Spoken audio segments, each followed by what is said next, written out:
and I'll just intro us to the top here. Okay, it is October 3rd, 2025. It is day 3 of the government shutdown, which we will talk about a little later.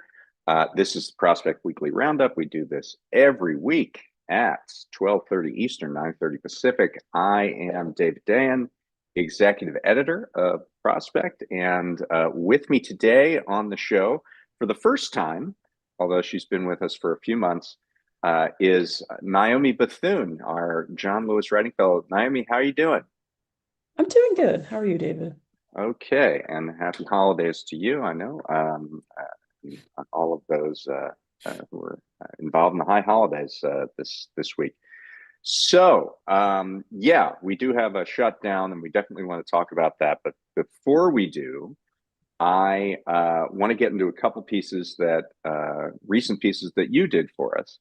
And the first one I want to talk about is came out in association with our magazine, which you can find at prospect.org and subscribe to that. Our print magazine. Print is not dead. Um, it's about here's what I think is interesting about this. Obviously, in this election season, we've heard a lot about Zoran Mamdani and the sort of return of progressives, democratic socialists, what have you, the left showing their mettle in cities across the country. But what we didn't talk about is another race that's happening in Boston, another big city, where Michelle Wu, who is the incumbent mayor, is about to walk a cakewalk into reelection after she literally will not have an opponent in the general election after just crushing the competition in the primary. You are from Boston, Naomi, and you went back to Boston to cover the race and the lead up to the primary, and really got to sit down and explore Michelle Wu and why she has been successful.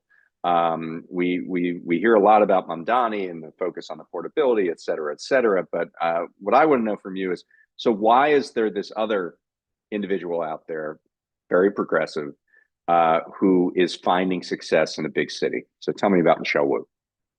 Yeah, it was a really great experience being able to be in Boston and shadow her for about 2 days.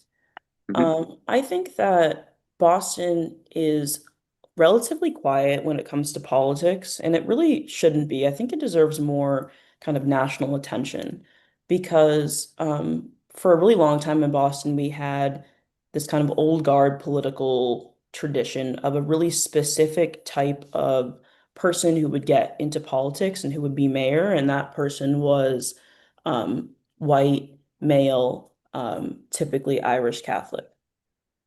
Um, Mm-hmm. and up until really recently, I was used to that. Like I grew up with Thomas Menino as my mayor, and then Marty Walsh, who joined the Right. Biden administration.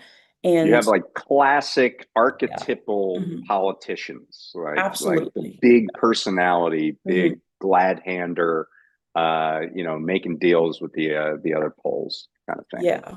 And, these people had really deep community ties Hmm. to Bostonians. And Michelle Wu actually had to build that on her own. And she did that really successfully because she wasn't from Boston, which used to kind of be like a kind of a standard you had to hit to be mayor. But she spent so much Don't worry about it. time um, in and around Boston, in Cambridge, at Harvard, and then she spent years on city council, and she really Hmm. built like a progressive coalition. She built support, and she gained the trust of Bostonians. Right. And And one of the things she, that helped propel her is she was a student at first, and then a member sort of the campaign coalition of Elizabeth Warren. Right. right. Yep. Yeah. And, she really mentored Wu, and Hmm. really pushed her forward as, a woman, as an Asian American woman in kind of a city where politics, like I said, been dominated by a really specific type of person. Um, and I think honestly, her election was a massive deal. It also came at a pretty difficult time in history for Bostonians, for Americans. Um, During the pandemic, things Right. were tough. The election 2021 was when she was 2021, first elected, correct. right? Yeah. Okay. And she was running during 2020. Right. So we have like a backdrop of, honestly, some events we've really never seen before. And she won, I think, with over 60% of the vote. And actually, the really cool thing about the race is that because Mayor Walsh had left to join the Biden administration, I believe he was Right. the Secretary of Labor. Labor. Yeah. Um, Briefly. Yeah, very briefly. Yeah. There was immediate, vacancy in Hmm. the mayor's office, and virtually everyone in the race was a woman, and they were almost all women of color, which was pretty amazing. And again, just like totally different from what Boston's seen before. But I Was really Andrea think Campbell in that race? Andrea Was Campbell was in that race. she's the current Attorney She's the General attorney general, of yeah. Massachusetts. Yeah. She actually spoke at my graduation, which was Oh, pretty there amazing. you So she's still like heavily involved in politics. But I really think Wu's history on city council, the trust she's built with people in City Hall, and then, the excitement Bostonians had, especially younger Bostonians, Bostonians who are people of color, who are lower income, who have like a more diverse like background, really were excited about Wu. And it really helped, I think that propelled her forward into her first term as mayor. And Mhm. like you said, now she's poised to win again, and that's just simply because she has no opponent at this point, which um, I don't Yeah, and think Boston's we can seen talk that about before. yeah, Yeah. we can talk about why she Mhm. has no opponent. But what has she accomplished in this first term that has made her successfully in on an electoral level? Yeah, she has taken on like a lot of great progressive commitments, which I think other mayors and politicians on the left have been attempting to do. A big thing that she's really committed herself to is sustainability and adapting a Green New Deal for Boston, which is Hmm. really big. I cannot think of many other cities that have, some kind of structure like that. Right. She's invested a lot in early childhood education, in employment for teenagers. She has had a really interesting relationship with real estate developers.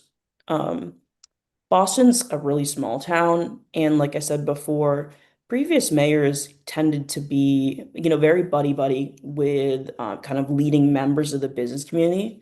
And in Hmm. many cities, those big figures are those people who run real estate development projects. These really massive companies that, Hmm. build these buildings that kind of define the cities that we're from. Hmm. And in the past, mayors had an open door policy with the real estate developer lobby. They had a voice in City Hall.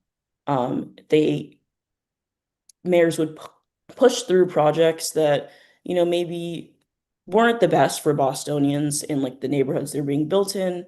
Um, but just because of that friendly relationship, it happened. And Wu, for the most part, has kind of taken on a really different relationship with real estate developers. So the first thing she's done, which is big, is kind of close the door, Hmm. and be selective with who she has discussions with. And she's done a really great job at making sure that if someone wants to obtain a permit to build um, any sort of building in Boston, they need to kind of get on board with her mission, and her office's perspective on um, requirements for ensuring that the building of new real estate is accessible to all Bostonians. Hmm. Um, she's also done, really interestingly, has created a lot more space for developers from marginalized backgrounds um, to take on big projects. um, Hmm. from neighborhoods like Roxbury and Dorchester, for example, which are historically Black. Hmm. Developers from those areas now have a seat at the table where they traditionally just wouldn't. Hmm. Um, and I think it's pretty impactful having people building homes and apartments in, you know, neighborhoods where people like them live. Right. And I think that really does inform the projects, and there's a connection there. And I think the Wu and her administration have really seen that. I will say that she is kind of faced with a dilemma in Boston, where she's trying to shake things up, and she has in a lot of ways, but there's also other ways where she kind of has to take a step back, and I think has had to understand that some traditions die hard, and Right. she needs to Well, accept there them and kind of move along with them. there are also some political realities, right? I mean, Mhm. I think the state has to confer some allowances for the city of Boston. Like there are tax issues where the Right. Boston cannot raise its own money, right? Like that's a Yeah. big issue. Boston's kind of strapped in that in like a really interesting way. The city council is constantly filing home rule petitions to the Right. Massachusetts legislature, and honestly, a lot of them don't really go anywhere. Hmm. Big one I think recently was like a kind of rent control-esque request, for the city to Hmm. implement it. That failed. I think it's tough because Boston wants to make progress, and it's been a city of firsts, and I believe I said that in my piece. Like Right. so many incredible things have happened in Boston and Massachusetts, and I really think Wu kind of represents that things are changing. And I'm really curious and looking forward to see what she takes on in her second term because she's done a lot, but she certainly has a lot of other things that she needs to Yeah. continue working on. It's interesting. I mean, the home rule situation, it's a parallel to New York.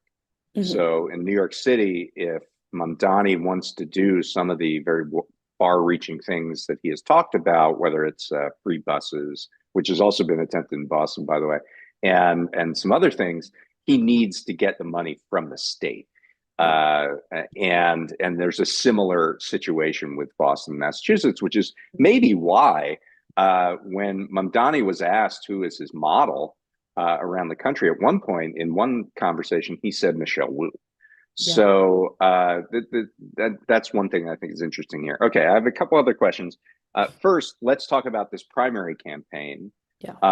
and why Michelle Wu basically has no opposition in the general election. So who was she running against, and how did that go? It's actually a pretty fascinating story. So essentially, Wu announced her campaign for re-election, which was expected. And at the same time, we hear that Josh Kraft, son of Robert Kraft, the owner of the New England Patriots, one Hmm. of the most wealthy people in the country, is running against her as a Democrat. I would like to preface that um, virtually anyone is running in Boston. It runs as a Democrat. Most Democrats who run in Boston are very moderate, though. At least the old guard was.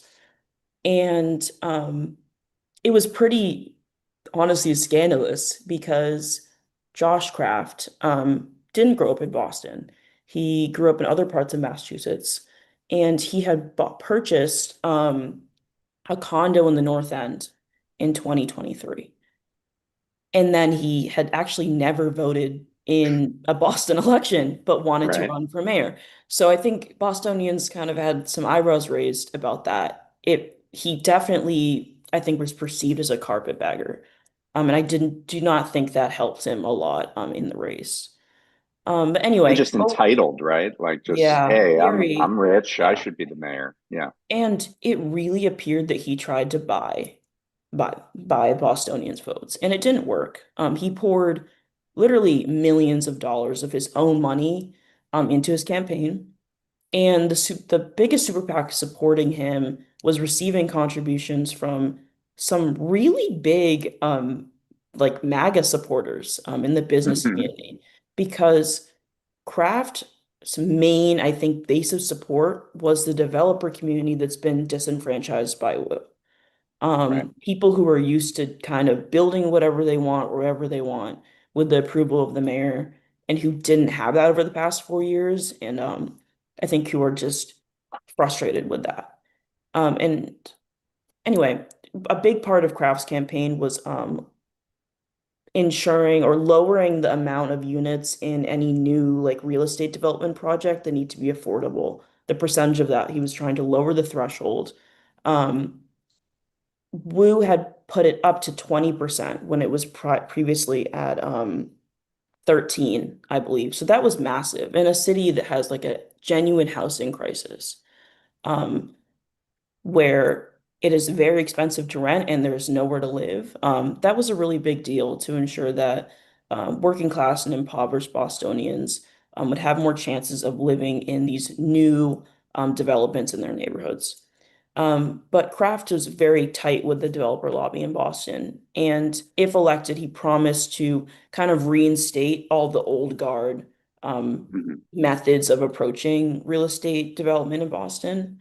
Um, but at the same time, I think he just lacked connection with Bostonians. And I think as a Bostonian, I can say we we hold our political candidates to a really high Right.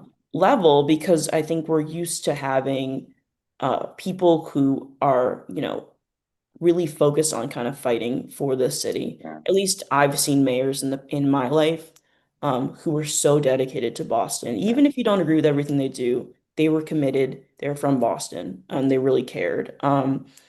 And I think Kraft just did not have that, and there was no way that he could buy that.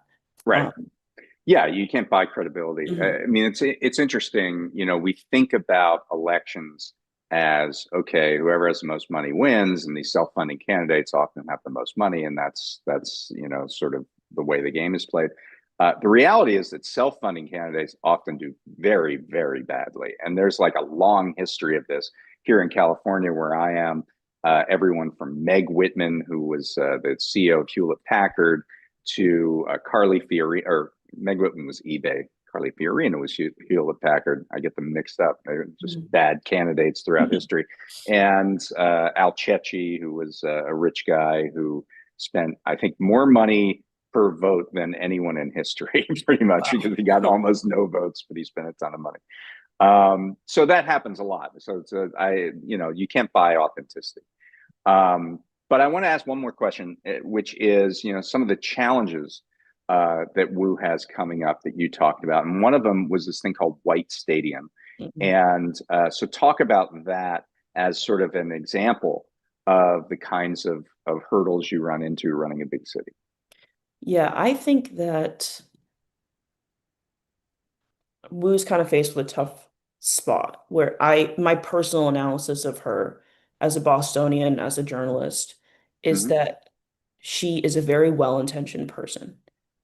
I do think, though, that she looks at things in theory, how things would be on paper, um, and kind of goes with that, and maybe does not, take into account the genuine like feelings of people in the sphere of, I guess, whatever decision she's making.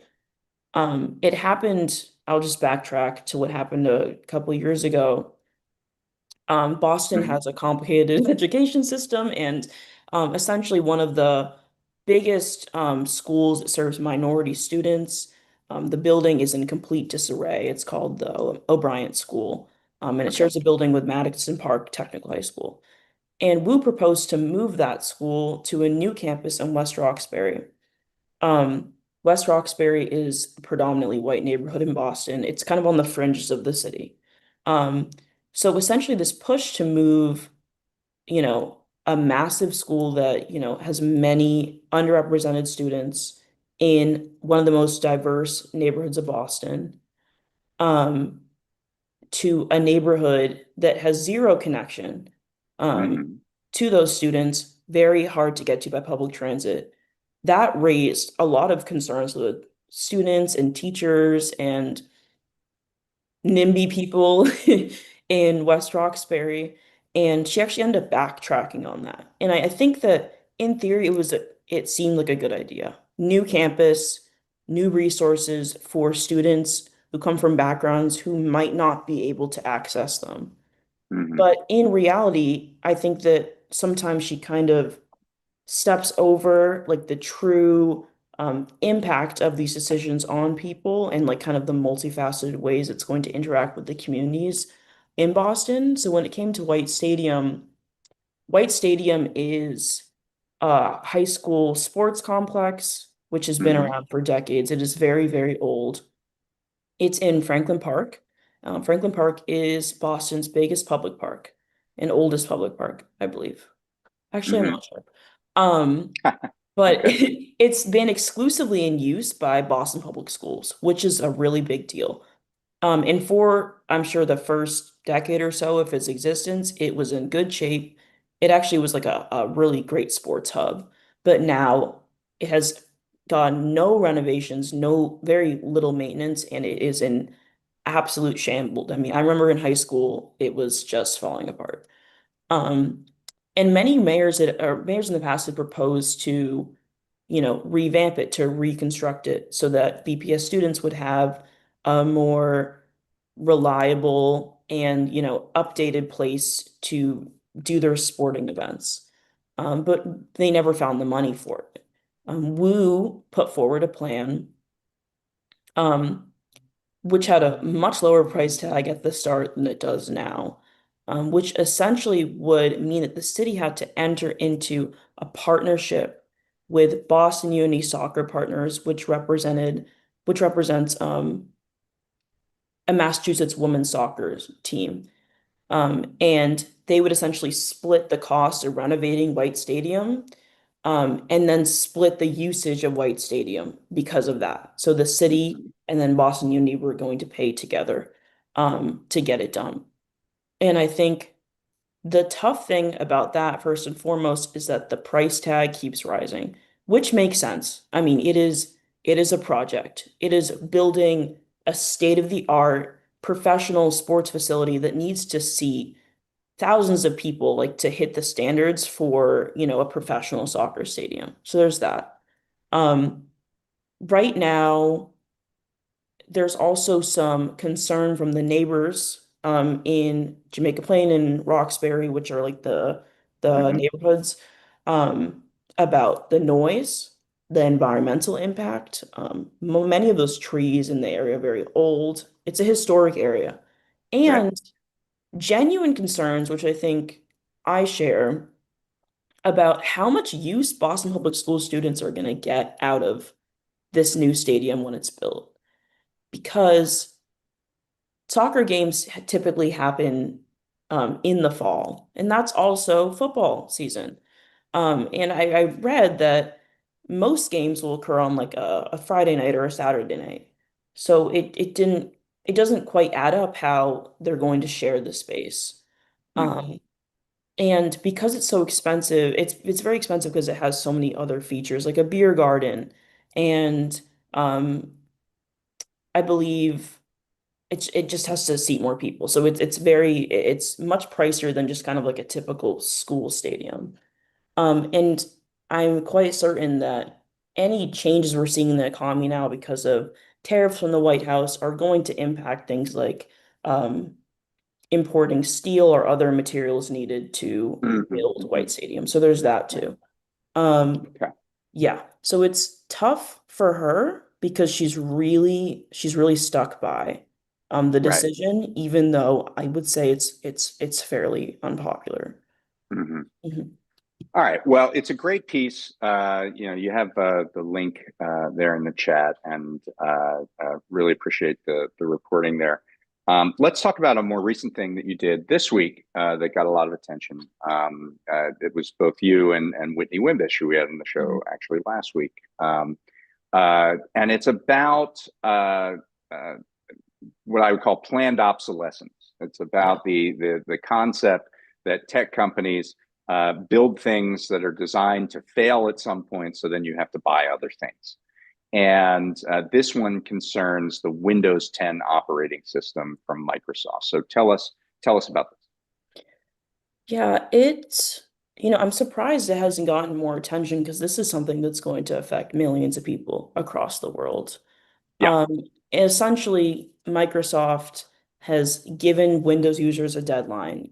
Upgrade your computer to Windows 11 to continue receiving support from us, or you're just not going to get any at all, which opens right. people up who are going to stick with Windows 10 to a lot of different issues.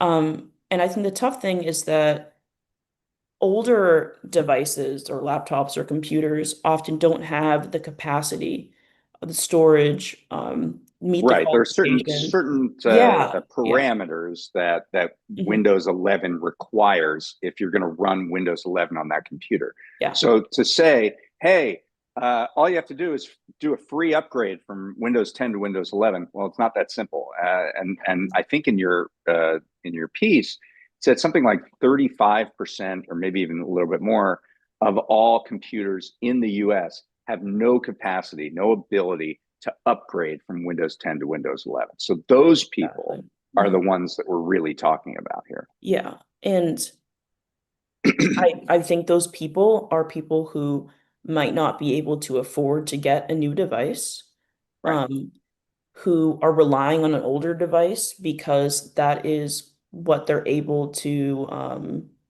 access right now. Yeah. And just to be And clear, this is a yeah, lot of people, it right? is. It's a lot. Yeah. I Mhm. think it's like 43% of all PC users, personal computer users, uh, are running Windows 10 right now. And Mhm. as you say, two in five of those, or something like that, 40% or maybe 35, 40% can't upgrade. Yeah, So that's a big slice of PC users. And so what are their options then? What can they yeah. do?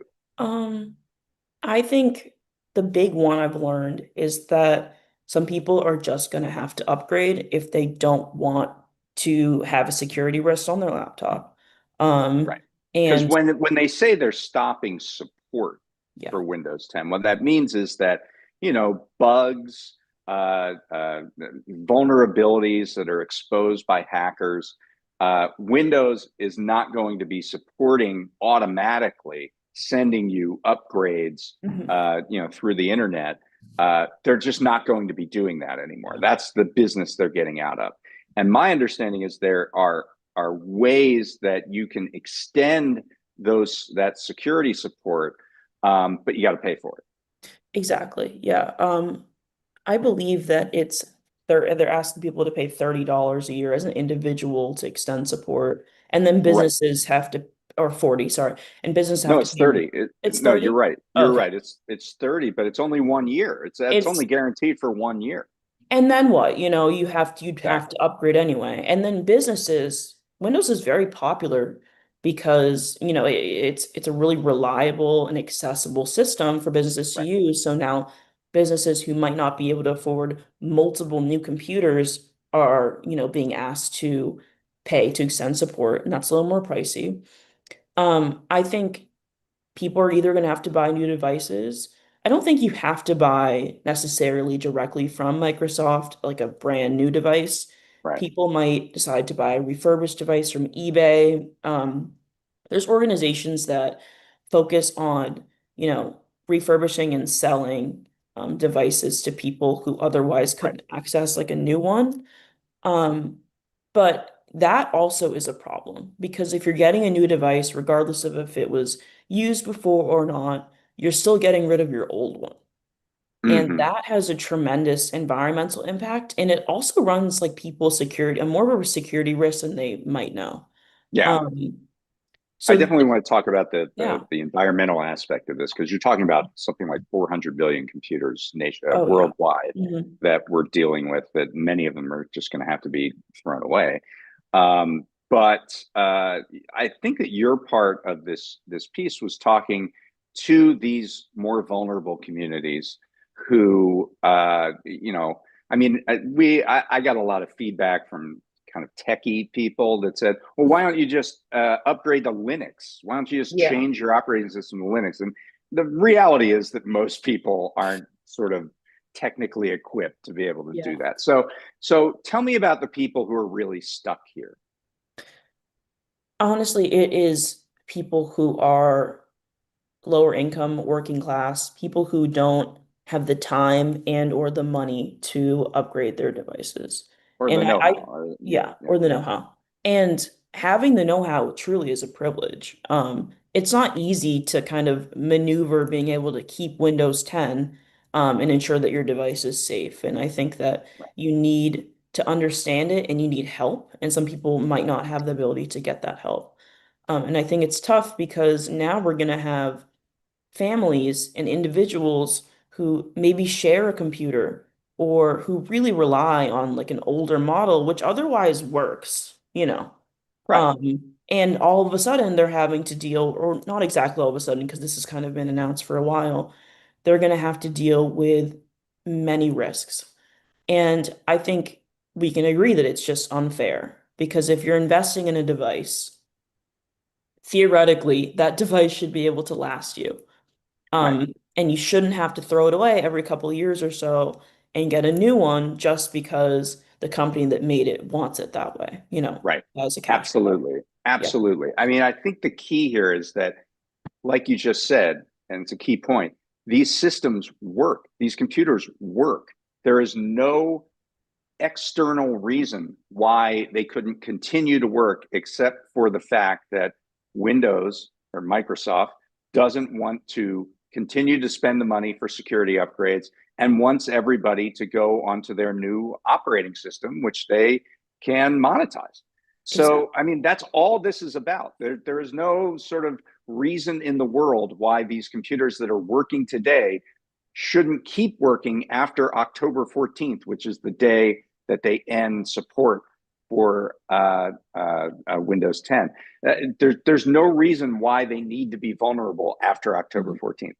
And what that means is, as you say, there's this vulnerability.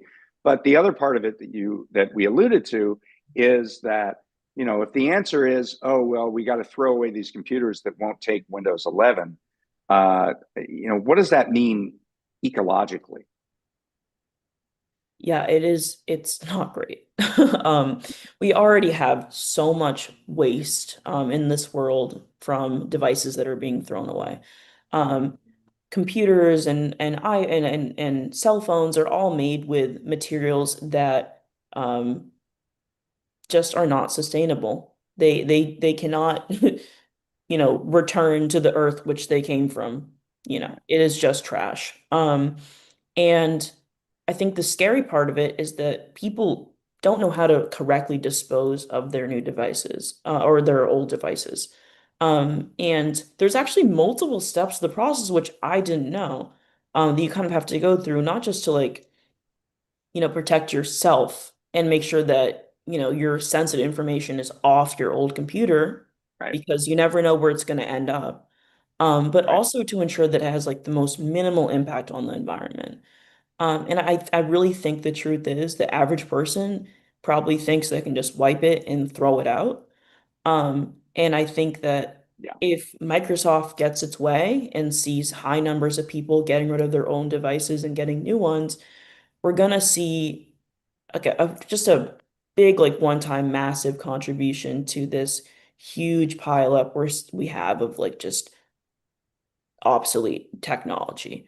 yeah. Um, and Yeah, I mean, naturally, there yeah. are a lot of e-waste events that I see around my communities, but the Mhm. reality is not everybody is going to be aware of those.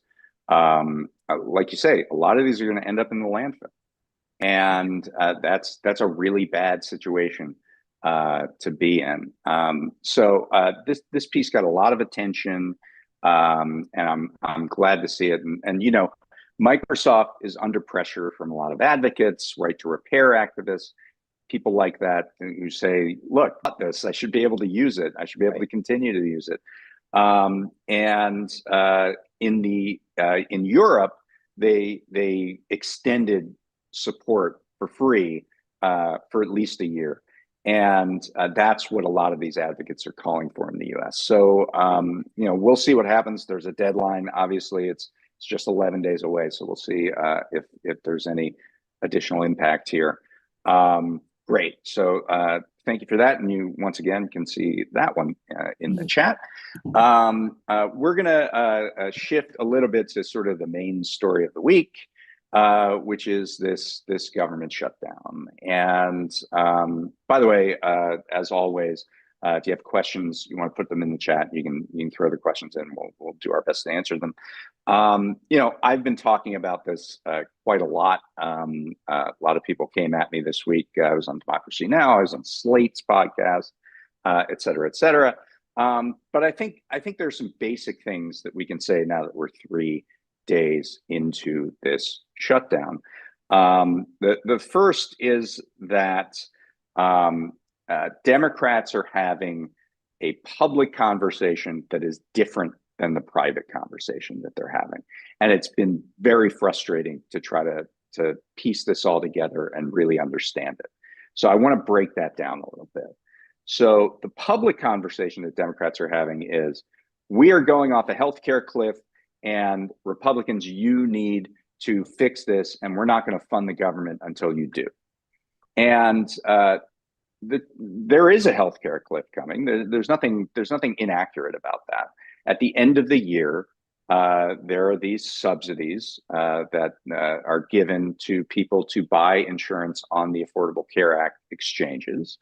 And those enhanced versions of those subsidies, which were put in 2021, expire at the end of the year. And what that means for certain people is that they're going to pay a lot more for health insurance, like try double, because of the loss of these subsidies. If you're in certain income brackets, it depends from bracket to bracket, but the average that I've seen, the average is 75% or more. And for many people, it's going to be much more than that, double, triple for health insurance. The Congressional Budget Office has said that 4 million people will lose their health insurance as a result of this because they won't be able to afford coverage. In addition, there are Medicaid cuts, and they're causing a whole host of other problems that were put in the One Big Beautiful Bill Act. And so Democrats are saying there's this healthcare crisis that is caused by Republicans refusing to extend these subsidies, making these other Medicaid cuts, and they need to fix that. And that's the way that we'll pass a budget. And that's the public conversation, connecting healthcare to the budget. But it's a weird connection, right? Because they're basically saying we're taking the leverage that we have, we Democrats are taking the leverage we have on one thing in order to get another thing. And historically, that doesn't really work in these shutdown fights. In 2013, Ted Cruz took the government hostage to try to repeal Obamacare. Didn't work. In 2018, Donald Trump took the government hostage, even though he was the president, to build his border wall. After a 35-day shutdown, the longest in American history, he didn't get that. Or didn't get the funding. He got it in a different way, but that's a different conversation. So point being, it's hard to leverage one fight into another fight. But the thing is, there's a private conversation that's going on that is very much on point with what is happening and what government funding, it's very connected to the government funding debate. And that is this fact, that 6 months ago, we passed a continuing resolution to fund the government for 6 months, and Donald Trump broke all of those agreements. You have written about some of them. Mm-hmm. He's withheld funding from various programs, totaling about $400 billion in spending. That's about half of the non-defense discretionary budget that he's withheld illegally. This is funding that Congress approved and he signed into law, and he's not executing it by funding it out. He has engaged in mass firings of public employees, of federal employees, including in ways that weren't authorized by Congress. He has dismantled agencies like the U.S. Agency for International Development or the Consumer Financial Protection Bureau, which is sort of an agency in name only right now. The idea is we made a deal with this guy, and then he broke the deal. Another way that he broke the deal was on a bipartisan basis. The budget was passed that included funding for foreign aid and funding for NPR and PBS, which you also have written about, Naomi. And then a bill to rescind that funding was passed on a party line basis. So how do you make a deal with someone with 60 votes that can be reversed with 50 votes in the Senate? This is the core problem, and this is what in private Democrats are saying. We can't make a deal with Donald Trump because he's going to go back on the deal. Mhm. How do you make a deal with someone who's just going to break it? And there are provisions in place in the Democratic counteroffer that say you're not allowed to rescind any of this funding that we put together in this budget. You're not allowed to impound or withhold spending. The public media spending has to be restored. That's an ask in this budget, in the counteroffer that the Democrats have put forward. But none of this is public. None of this is part of the conversation, or very little of it, although Hakeem Jeffries is starting to talk about it a little bit more. But it's largely under the radar. And I guess I'll just put the question to you, Naomi. If I had two ways of telling you about what this shutdown is all about, and one of them is, well, in 3 months, subsidies for health insurance exchanges, depending on your income level as a percentage of the federal poverty level, you're going to see an increase in prices, and premium prices. Or you can't make a deal with someone who breaks it. To me, the second one is a much easier one to digest, and yet the first one is the one that they're going for in public. Yeah, I agree. And I think that Democrats are up against a lot right now because every day they kind of spend fighting um, the right.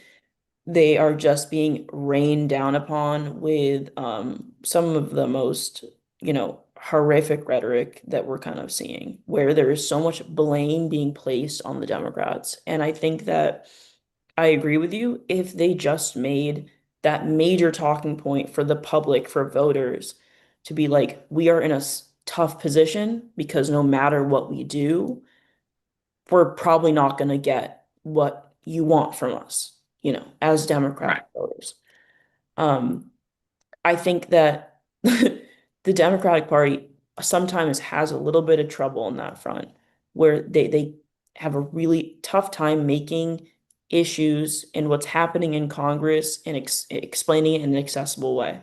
Yeah. I think that Republicans recently have taken a different approach where they'll, you know, embellish or often lie about what's happening, like, in the Capitol building.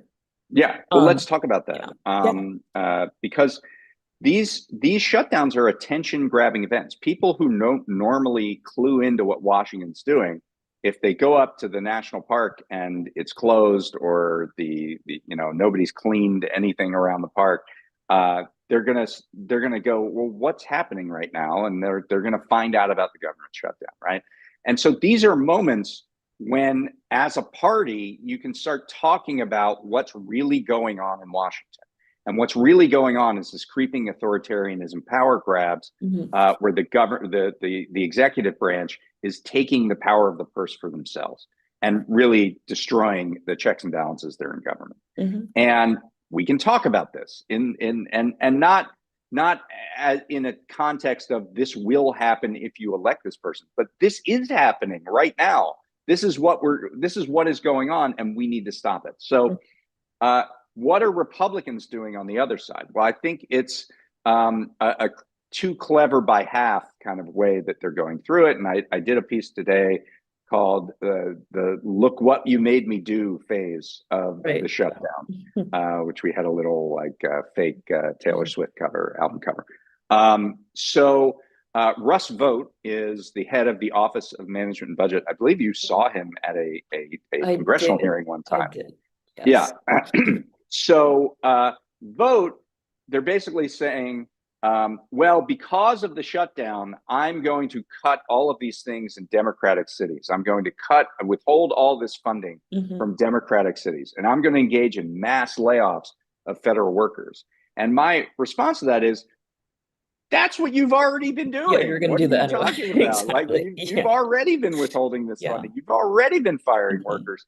And they're claiming that this is because of the shutdown. It's a very kind of domestic abuse, frankly, mentality. Like, you know, this is your fault. What I'm doing to you, what I'm doing to harm the country, is it's really your fault. So you, the victim, have to shape up.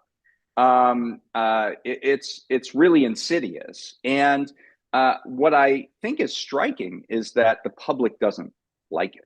Like, if you look at who is getting the blame for the shutdown right now, it is overwhelmingly, every poll I've seen has had the same numbers that showed Republicans and Donald Trump are being blamed for the shutdown by pretty much the same numbers. And for independents, it's something like 2-1 blaming Trump.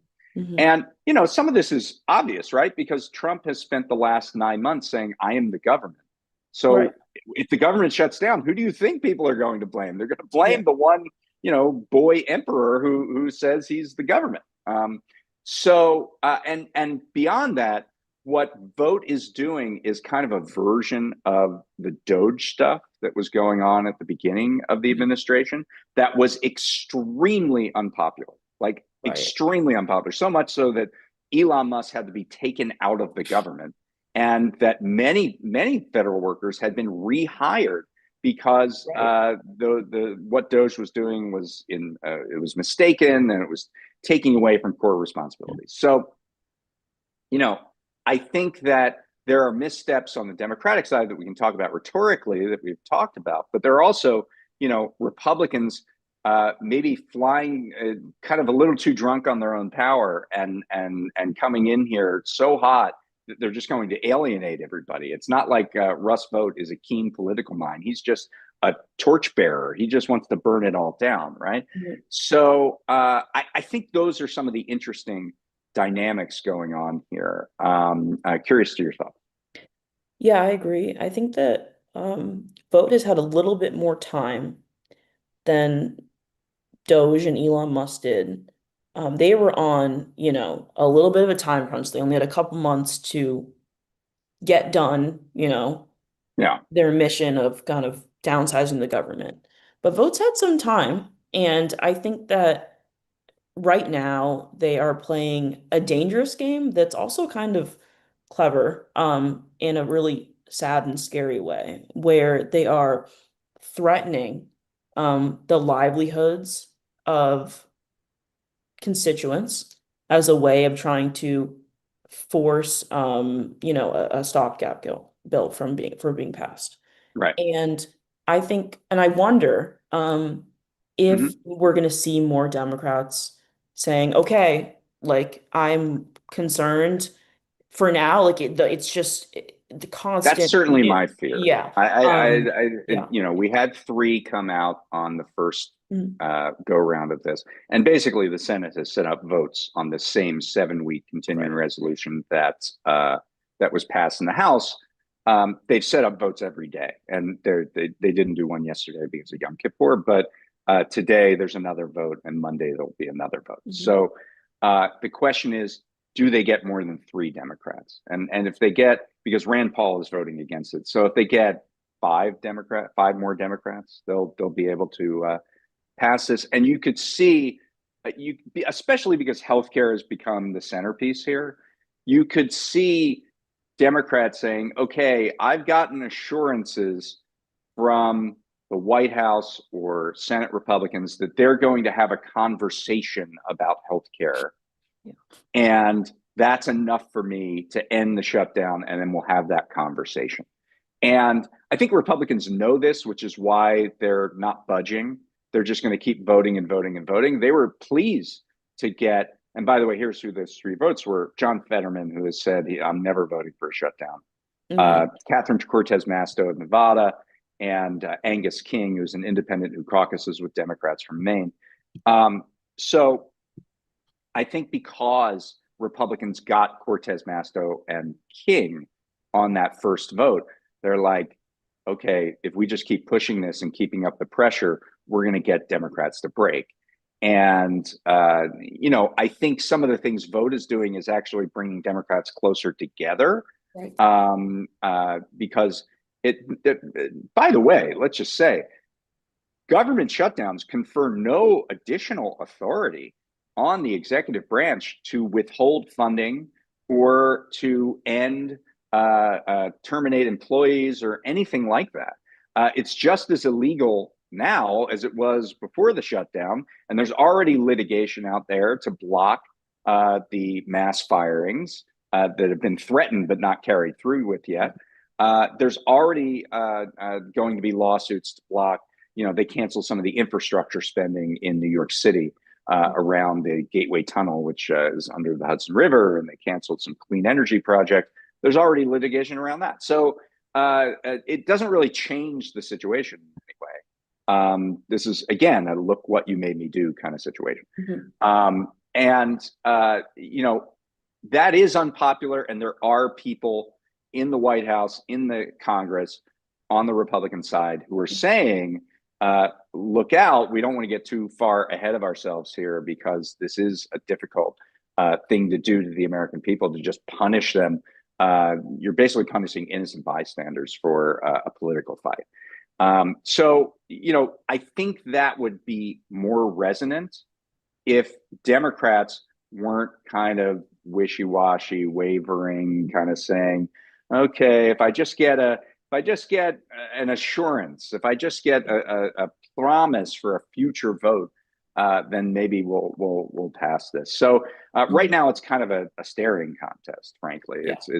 It's both sides are kind of looking at each other and trying to figure this out.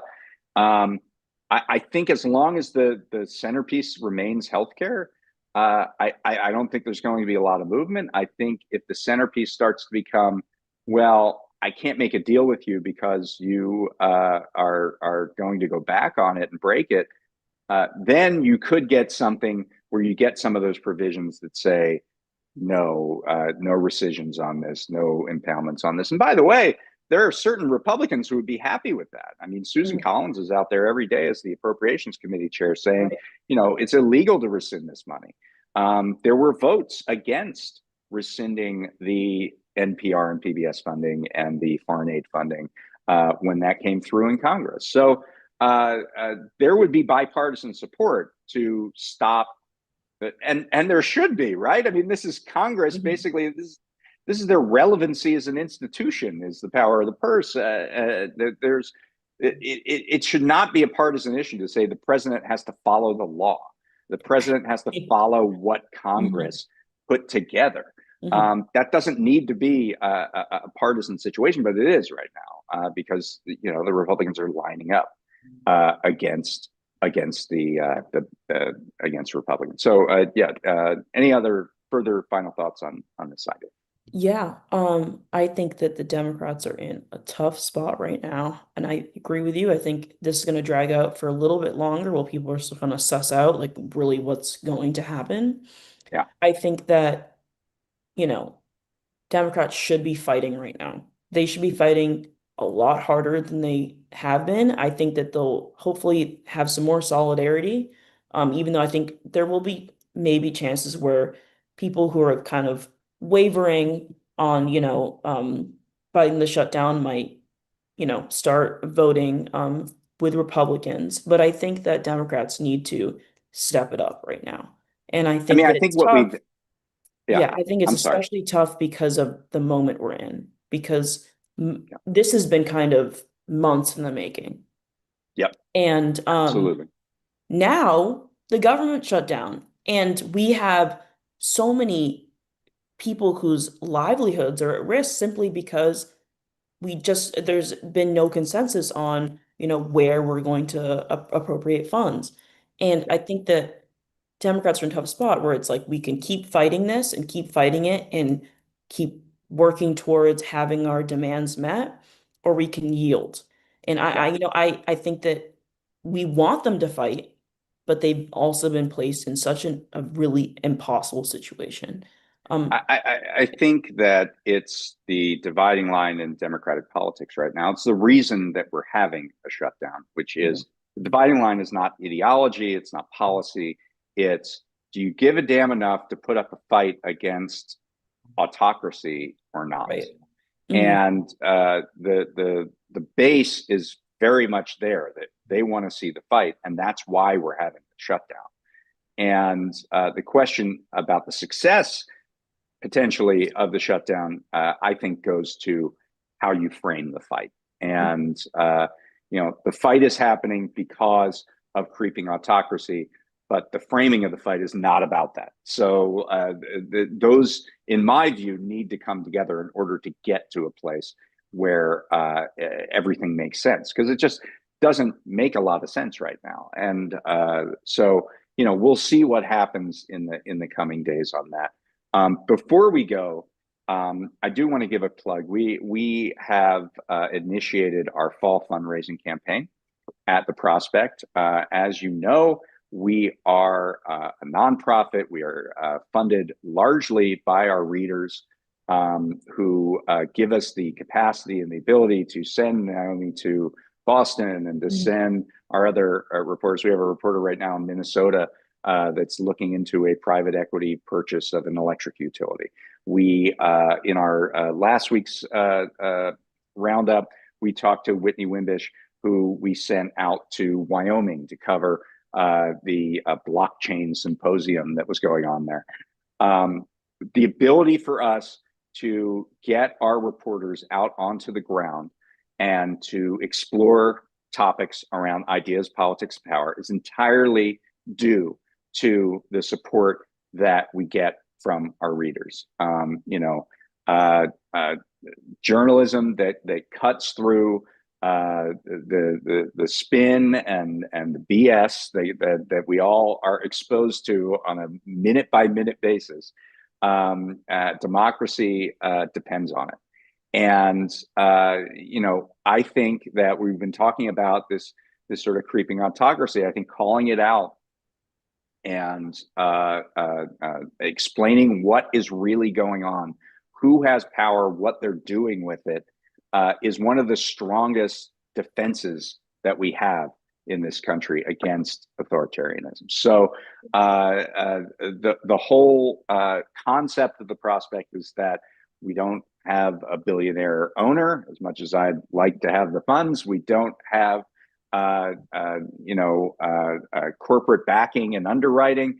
We answer to you, and every dollar that goes into that comes from our readers, it goes onto the page. It goes onto prospect.org. We try to keep a very lean operation with very little overhead, so that we can bring you the stories that you need to understand what is happening in this country. And nobody with an agenda gets in the way of our ability to tell the truth and to tell what we believe. So the way to donate is you go to prospect.org/donate. There's a link in the chat and the video description. Prospect.org/donate. That's where you can help us continue to be able to bring you great journalism from all around the country and around the world. And we're really grateful for the support of our readers. I think that's the best place for us to be in, when we only answer to the people who support us. That's the way that journalism can thrive. So that's about all the time we have for today. I want to thank Naomi Bethune for coming on the show for the first time. Great job. Thank you. Thanks for being here. And I'm David Dayen, and we will be back next week. We do this every week at 12:30 Eastern on Fridays. This video will be archived at prospect.org. It'll be up in a little bit, and you can watch this, hear about all this stuff throughout your weekend. Tell your friends, tell everybody about what we do here, and visit prospect.org. And finally, one last plug, prospect.org/donate. So Naomi, thanks. Thank you for having me. Great talk. Absolutely. Great. All right. Have a great weekend, guys. Thanks a lot. Bye, everyone.